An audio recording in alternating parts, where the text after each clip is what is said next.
Hey, this is Matt. Once again, welcome back to another video. This is another paid request. This time for Phil. Thank you so much for that.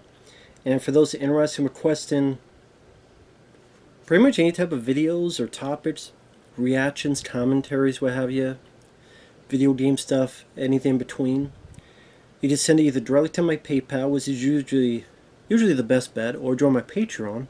Both things are down below in the info box. And this is for, was it 1984? Yeah. The Evil That Men Do.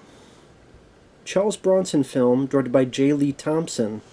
Which, I gotta say, when you look at the filmography, J. Lee Thompson, to me, directed Bronson's best flicks, other than Death Wish 3, because Death Wish 3 is my #1 favorite. But the other stuff, like this film, Murphy's Law, 10 to Midnight, even Death Wish 4, which I like, a lot of that done by J. Lee Thompson. He also directed my favorite Chuck Norris film, Firewalker. So I definitely liked him as a director. Obviously, Charles Bronson liked working with him to work together so much. Now, the gist of the plot is one of the things I do like about this movie, and this is actually one of my favorite Bronson films. It has slow spots. It's not as action-packed as I wish it could have been, but overall, I thought it was pretty good. Like I said, I like the story where you have this guy named the Doctor, played by Joseph Maher, which I recognized him. He was in the Whoopi Goldberg film Sister Act, kind of one of the higher ups who Whoopi Goldberg has to answer to in the nunnery, so to speak. He plays the Doctor, who he's a sadist, he's a torturer, but he kind of looks at it as just a job. He didn't go too over the top of, yes, like he was going to work for Dr. Frankenstein. He was just a bit very English and sophisticated, speaking to you people about how it all works. Like he's going step by step to all these political guys on the reason for the tortures and how it works, and he uses for political motivations, and how he gets called in a lot of times on innocent people to showcase more of the political regime, their control or their threat, to get people put into the place or people who are falsely accused. He's a complete piece of shit of a torturer. As opposed to torturers who aren't pieces of shit. Yeah, if you're torturing a piece, well, if the Punisher is torturing a pedo, then that's fine with me. So I guess it depends on who it is. But this guy's a piece of shit.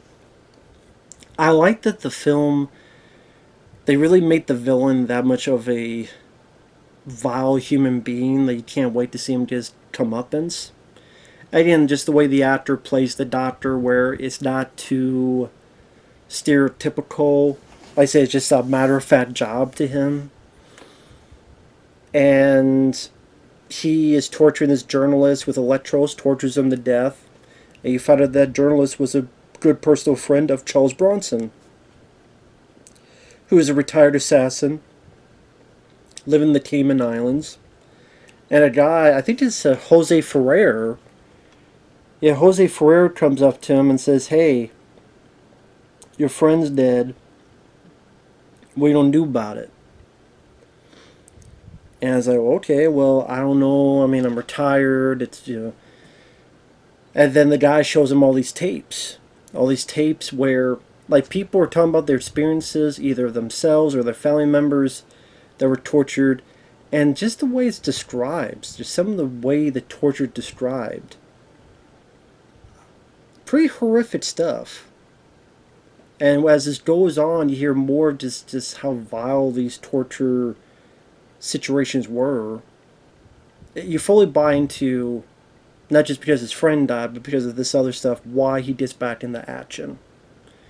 So he needs to go to Guatemala, because that's where the Doctor and his associates are at. And he's got to go under the guise of a family man. So the journalist's wife and daughter want to go in. More so the wife. The daughter's just along for the ride, but more so the wife, because she wants to see that the guy gets killed. Although she immediately just shits on Charles Bronson's character. "You're just a killer." I'm like, lady, you want him to murder this guy that killed your husband. I think you do want to kill her. And you also find out why. It's because I guess he had gone to Bronson before, and Bronson said, no, I'm retired, so she's still angry. Like, if you had said yes before, my husband could be alive. And Bronson's like, well, that's not my fault. I didn't do this. Which is true. And like I said, it's not as action-packed as maybe, some of the Death Wish sequels, among other stuff. So you may say there's some slow spots, but when Bronson does do his thing, it becomes fairly satisfying. And those moments are really what makes this film work. And it goes by a good pace. The movie's an hour and 30-some minutes. Not too long at all. Almost like an hour and 30 minutes on the dot. So it does not overstay its welcome. Like I said, I like that the score has a horror film vibe to it. I like the story of just how vile this doctor is, and he got to go after this vile torturer. That way it's not just the typical going after drug dealers or going after just a murderer or drug cartel. The fact it's a torture just makes it seem a bit more brutal. And the movie itself seems a bit more brutal than other Bronson films. I think that also was a nice takeaway as well.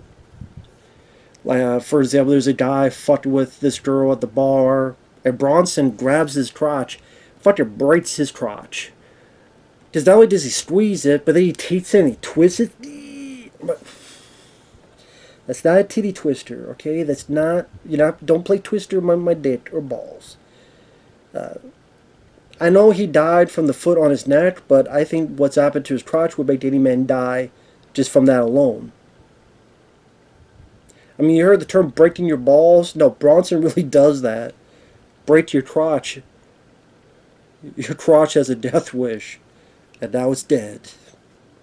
I think his crotch died before him. That sumbitch. Talk about the sumbitch that don't fuck with Bronson, don't fuck with his woman, or he will bust your ass, or more like bust your balls into nothing but a pair of dust, make your balls a pair of pancakes. So you're like, ooh, you feel that. There's a guy that almost immediately goes along with Bronson's like, hey, you want a threesome? And this guy's like, sure, yeah. I'm like, it made me wonder, do you want it more for the girl or are you into the Bronson? Maybe it's the mustache. But he just goes along quickly with the threesome, and for that, Bronson, because the guy works for the doctor, Bronson gets in and throws a knife right into the guy's neck. Nice effect. There's one guy who he hangs with a fire hose. He kidnaps the doctor's sister. There's a car chase that, was okay. Car chase, nothing spectacular, but it was okay. He does get a sawed-off shotgun. I wish... there's a cool moment he gets to use it. I wish he was able to use it more, but I'm a sucker for shotguns. But there's a cool moment where he gets to use it. Like I said, the guy who played the doctor was an interesting villain. Forget her name.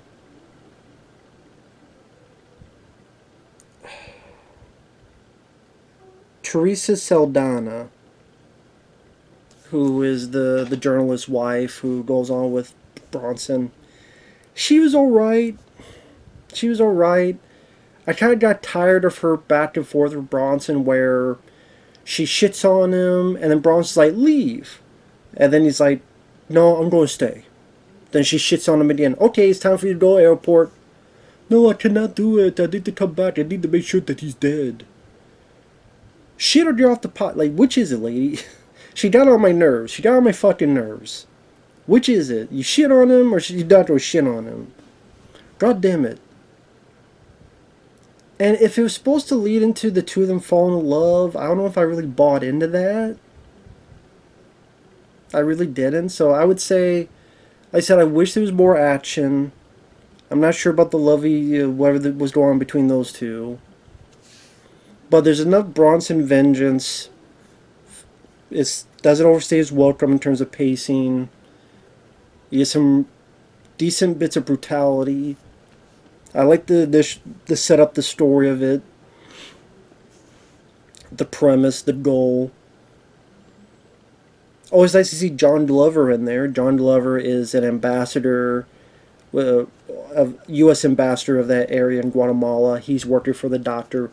John Glover, he was the president of the TV corporation in Gremlins 2, who helps our heroes out. He's also, he was in let's see, in the Mouth of Madness. He was in the very beginning of RoboCop 2. He was in the TV commercial where the robber gets in the car and gets electrocuted, and then John Glover's narrating the commercial. That's him. Let's see, Poison Ivy kills him in Batman and Robin, where John Glover's talking down to Uma Thurman, then Uma Thurman gets her revenge on John Glover. There's been a lot of stuff. I always remember him most from Gremlins 2, but it's nice to see him in there. He was also in this Roy Scheider film, 52 Pickup, which was a decent movie. Spoiler alert, there's a cool bit where him and this killer try to kill Charles Bronson. Bronson gets his shotgun and shoots both of them. Nice bloody squibs, which was satisfying. Interesting location in the finale with this opal cave system where these miners are at, and they got all these stars. So the bad guys get there, and Bronson's able to shoot one of the guys, and the Doctor is overcome by the miners, almost like it was a scene from The Hills of Ives. So it's not something I would think with Charles Bronson. You have seen, I'm not the only one, there's other people that say it's kind of like The Hills of Ives, where they come across, because that Doctor's the guy that, the reason these other folks, they're disfigured, or they're limping, or they're missing a leg, is because of what this Doctor did, so they want their revenge. Now, I do wish Charles Bronson was able to get some hits on the guy. I think it would have been cool if Charles Bronson got some punches, and some gut punches, because, hey, you killed my friends, so poo, poo, poo, poo. Maybe get a shotgun and, like, wound him in the arm. Or blow his hand off. Like, picks up a gun and he, like, blows his arm off or something. I wish, just that little extra. And then he hides in the car, then they come after him. I would wish for a little bit more, but the miners do get him. Granted, when they're killing the guy, how do I explain it? Do you imagine this is the pit? Are they kind of doing this? You think it'd be more like, yeah, no, it's more like kind of this nonchalant. Like, doesn't seem like there's much force to it. So, it's like, I wish there was a bit more like much more animalistic or something. I don't know. So there's a little bit of nitpicks I have here and there. But some nice bloody remains of the Doctor. He does get his comeuppance, gets what he deserves. So overall, while I do have some flaws, like I said, I wish there was more action. There's a couple of slow spots. There's little nitpicks I have in the third act that I wish they could have done a little bit differently. The lovey-dovey stuff between Bronson and Theresa Saldana, I don't buy 100%. She's like, fuck you. No, actually, I want to stay. No, I cannot do this. Fine, leave. Oh, I want to see this. Make up your mind, lady. Like I said, I like the premise. I like the brutality. Bronson is his Bronson self. If you like Charles Bronson, this is definitely worth a look. I like the little bit of the horror vibe to it. The Doctor's definitely a guy you definitely get the feeling you need to see this guy just come up, and there's some satisfying death scenes involving Bronson against these scumbags. And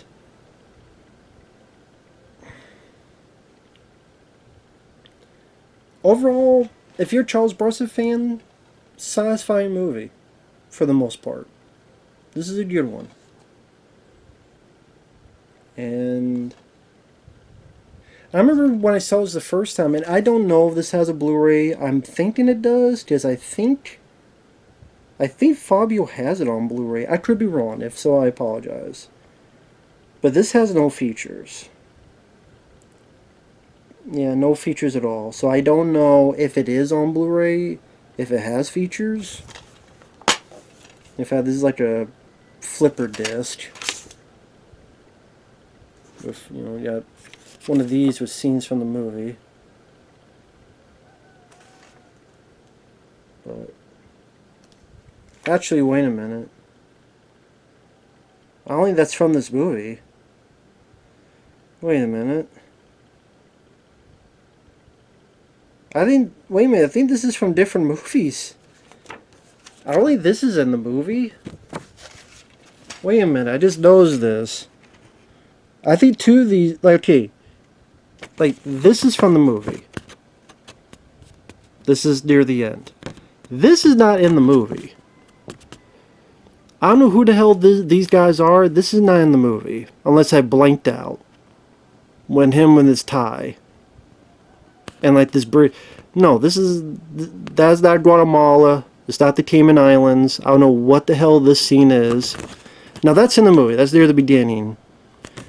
Now this scene here. This must be from this movie. So what the hell is this movie? With the helicopter? So I don't know how they do that. Like, they make these fucking films. They put the pictures in. Like, there's not enough pictures to get from the movie. So, from the movie, from a different movie. From the movie, from a different Bronson movie. I think this looks like the outfit he has here. So, this must be the same. I don't know which one this is. For you Bronson aficionados, you can let me know. I'm like, wait a minute. Where the hell was that from? I don't know why. It's not that fucking hard to do is find pictures from the fuck. That'd be like if I'm reviewing the film but I put up a picture of fucking Death Wish 5.